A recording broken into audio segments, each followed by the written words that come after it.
ಶುರುವಾಯಿತು ಈಗ ಶುರುವಾಯಿತು ಕಳಬೆಳೆದ ನಾಟಕದ ಮುನ್ನುಡಿ. ನೋಡಿ ಮಹೇಂದ್ರನನ್ನ ಹೆಸರಿಗೆ ಮಾತ್ರ ನನ್ನ ಗಂಡನನ್ನಾಗಿ ಮಾಡಿಕೊಂಡು ಮೋಡ ಬಂದ ದುಂಬಿಗಳ ಜೊತೆ ಹಾಯಾಗಿ ಹಾರಾಡಬೇಕೆಂದ್ರೆ ಈ ಮನೆಗೆ ಬರುತ್ತಲೇ ಮುದಿಗೂಬೆಗಳಿಂದ ಮಾಡಿದ ಪ್ರತಿಕಾರದ ಸೇಡಿನ ತೀರಿಸಿಕೊಳ್ಳದೆ ಹೋದ್ರೆ ನನ್ನ ಹೆಸರು ಶರವೇಗದ ಶರ್ಮಿಳಾನೇ. ನನ್ನ ಸೇಡಿನ ಜ್ವಾಲಿಯಲ್ಲಿ ಅವರನ್ನ ಸುಟ್ಟು ಭಸ್ಮ ಮಾಡದೆ ಹೋದ್ರೆ ಮೈ ನಾಯಕಿ ನಹಿ ಕಲ್ ನಾಯಕಿ, ಮೈ ಚೀರೋ ನೈ हीरोइन, मैं हो लेडी टाइगर, डाउन डाउन है।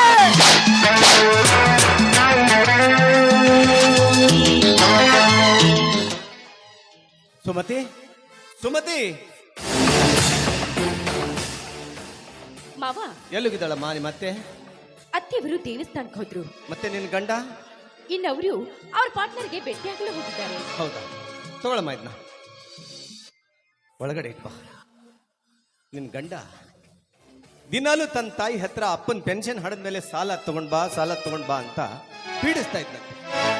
ಅವಳು ನನಗೆ ಕಿರಿಕಿರಿ ಮಾಡ್ತಾ ಇದ್ಲು. ನನ್ನ ಸುಮ್ತಿಗೆ ಮಗ ಅಂದ್ರೆ ಪಂಚ ಪ್ರಾಣ. ಮಗನ ಸುಖ ಸಂತೋಷದಲ್ಲೇ ತನ್ನ ಸಂತೋಷನೇ ಕಾಣ್ತಾಳೆ. ನನಗೆ ಸುಮ್ತಿ ಮಾತ್ರ ನಿರೋಧಕ್ಕೆ ಆಗೋದೇ ಇಲ್ಲ. ಹೃದಯದ ಪ್ರೀತಿಯಲ್ಲಿ ಈ ಗೂಡ್ನಲ್ಲಿ ಅವಳಿಗಾಗಿ ವಿಶೇಷವಾದ ಸ್ಥಾನನ ಕೊಟ್ಟಿದ್ದೆ. ಹಾಗಾಗಿ ಬ್ಯಾಂಕ್ ಮ್ಯಾನೇಜರ್ ಪೆನ್ಷನ್ ಹಡದ ಮೇಲೆ ಸಾಲ ಕೊಡೋದಕ್ಕೆ ಬರೋದಿಲ್ಲ ಅಂತ ಏನೇನೋ ಕಾರಣ ಹೇಳಿದ್ರು ಕೂಡ ತುಂಬಾ ರಿಕ್ವೆಸ್ಟ್ ಮಾಡಿಕೊಂಡು ಈ ಸಾಲದ ಹಣ ತಗೊಂಡು ಬಂದಿದ್ದೇನೆ. ಹೋಗಮ್ಮ, ಇದನ್ನ ಒಳಗಡೆ ಭದ್ರವಾಗಿಡು. ನಿನ್ನ ಗಂಡ ಬಂದ ಮೇಲೆ ಕೊಡು. ನನಗೆ ಸ್ವಲ್ಪ ಹೊರಗಡೆ ಕೆಲಸ ಇದೆ, ನಾನು ಹೋಗಿ ಬರ್ತೇನೆ. ಬಿಸಿಲಾಗ ಬಂದಿರಿ, ತಂಪನ ಮಜ್ಜಿಗೆ ಕೊಡ್ತೀನಿ, ಕುಡಿದು ಹೋಗಿವ್ರಿ ಅಂತ ಬೇಡ. ಇವತ್ತು ಯಾಕೋ ನನ್ನ ಮನಸ್ಥಿತಿ ಸರಿಯಾಗಿಲ್ಲ. ಸ್ವಲ್ಪ ನೀರು ತಂದು ಕೊಡು, ಸಾಕು.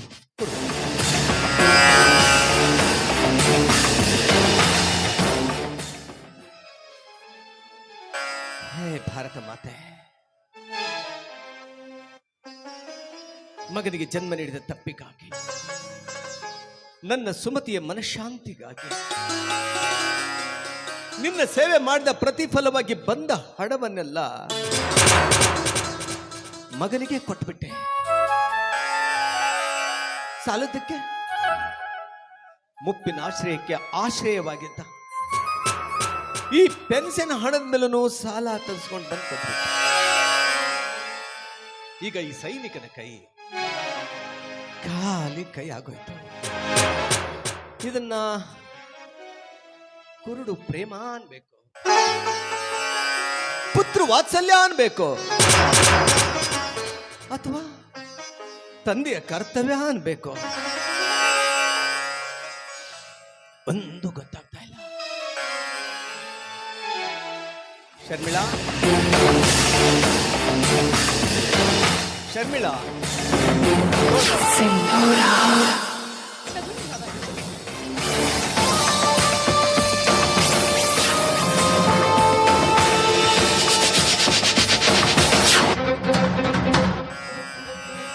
ಯಾಕಮ್ಮ? ಶರ್ಮಿಳಾ, ಶರ್ಮಿಳಾ, ತಲೆ ತಿರುಗ್ತಾ ಇದೆಯಾ? ಹುಷಾರಿಲ್ವಾ? ಆಸ್ಪತ್ರೆಗೆ ಹೋಗೋಣ, ನಡಿಯಮ್ಮ, ಹೋಗೋಣ. ಹಂಗೇನಿಲ್ಲ ಮಾವ, ಹೆಣ್ಣಾಗಿ ನಾನ ಲಜ್ಜೆ ಬಿಟ್ಟು ಕೇಳಕ್ ಹತ್ತೀನಿ. ಗಟ್ಟಿ ಮುಟ್ಟಾದ ಈ ನಿನ್ನ ಮೈಕಟ್ಟಿನ ಬಿಗಿ ಬಾಹುವಿನಿಂದ ನನ್ನ ಕಾಮದ ಹಸಿವನ್ನ ಹೆಂಗಿಸಿ ಬಾ ಮಾವ.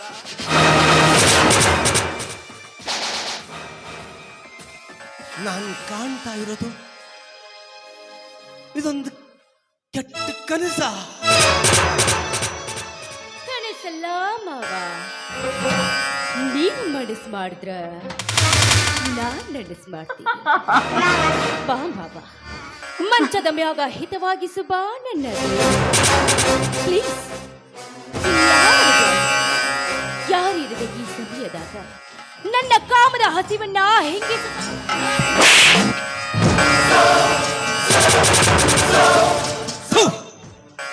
ನಿನ್ನ ನನ್ನ ಮಗಳು ಅಂತ ತಿಳ್ಕೊಂಡಿದ್ದೆ. ಲಜ್ಜೆ ಬಿಟ್ಟು ನಿನ್ನ ಮಂಚದಲ್ಲಿ ಹೆಜ್ಜೆ ಹಾಕು ಅಂತ ಕೇಳ್ತಾ ಇದ್ದೆ ನನ್ನ. ಅಯ್ಯೋ ಪಾಪಿ, ನಿನಗೆ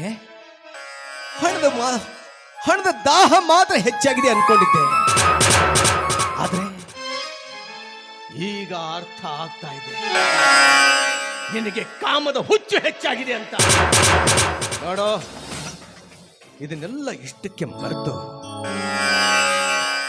ನನ್ನ ಮಗನೊಂದಿಗೆ ಸರಿಯಾಗಿ ಸಂಸಾರ ಮಾಡ್ಕೊಂಡು ಹೋದ್ರೆ ಸರಿ, ಇಲ್ದೆ ಹೋದ್ರೆ ಈ ಮೇಜರ್ ಸೂರ್ಯ ನಿನ್ನೊಂದು ಮುಖ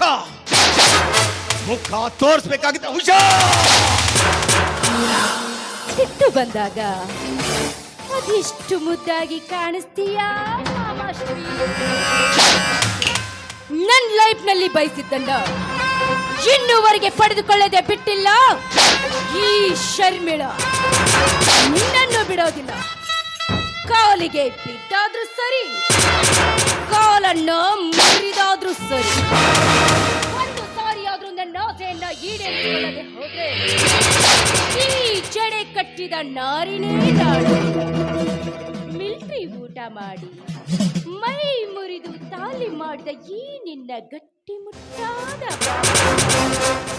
ನನ್ನ ನಾಮಿಚ್ಚಿ ಹಿಡಿದುಕೋ ಬಾಬಾ.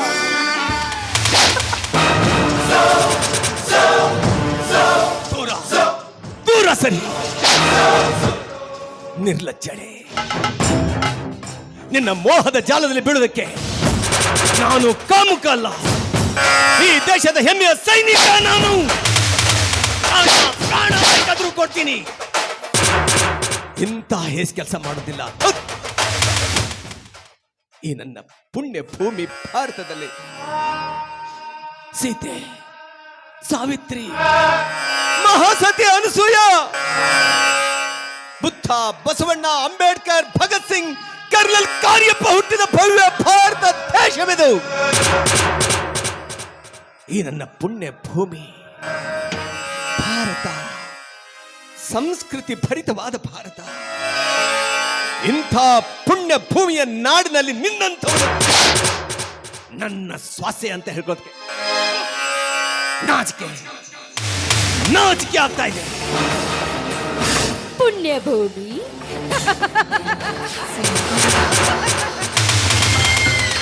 ಯಾಕೆ? ರಾವಣ, ಕೀಚಕ, ವೀರಪ್ಪ, ನಿತ್ಯಾನಂದ ಸ್ವಾಮಿ ಹುಟ್ಟಿಲ್ಲ.